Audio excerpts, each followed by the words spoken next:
Buonasera, iniziamo le interviste con il mister del Montecchio Precalcino, il signor Martin Ginestar. Allora, si sapeva che era una partita accesa, lo sapevamo perché il Montecchio Precalcino nella prima parte del girone d'andata era l'unica squadra riuscita a far pareggiare, a strappare un pareggio. Quindi il Breganze vi aspettava a casa.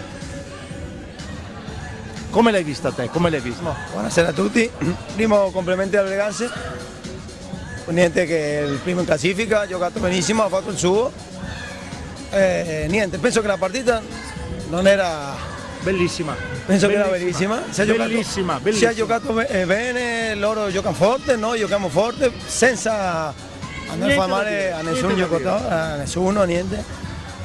Lo che sì, veramente che è difficile giocare hockey così quando un arbitro ti mette 3-4 blu, punizione prima, dopo non lo sai che una steccata dietro, lui niente, veramente che è difficilissimo giocare così. Niente da dire, il Breganze veramente lo dico, ha giocato bene, ha fatto il suo e niente, noi dobbiamo continuare a lavorare. Beh, ti ringrazio per il fair play, Martin, veramente. Bisogna dire che il primo tempo chiuso 1-1, ma è perfetto, era lo specchio della partita, niente da dire. E anche per quasi tutto il secondo tempo avete tenuto un ritmo, un livello della capoclassifica pari, c'è niente da dire. Qua non è niente, non è che contro il Breganze, veramente non è niente contro il Breganze. Mi piace la partita così, certo. Sempre voglio giocare con squadra così, perché uno si allena, perché uno le piace l'hockey e niente, sempre voglio giocare con uno che classifica più alta che la nostra. Uno spot dello sport, veramente dell'hockey. Veramente. Sì, dopo non lo so, un'altra cosa, non lo so, la gente deve stare fuori, deve guardare la partita e basta. Niente dire assassino, un giocatore, cioè assassino infatti. È troppo alto più quando sei una persona importante nel club, no?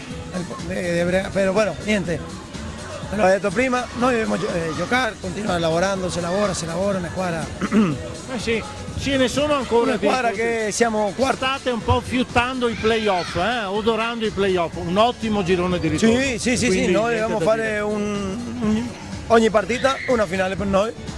E niente, si deve lavorare, come sempre parlo con i ragazzi, non conosco altra maniera, se non si lavora non ottengono risultati. Benissimo, in bocca al lupo per i prossimi incontri. Grazie Martin, grazie, ciao.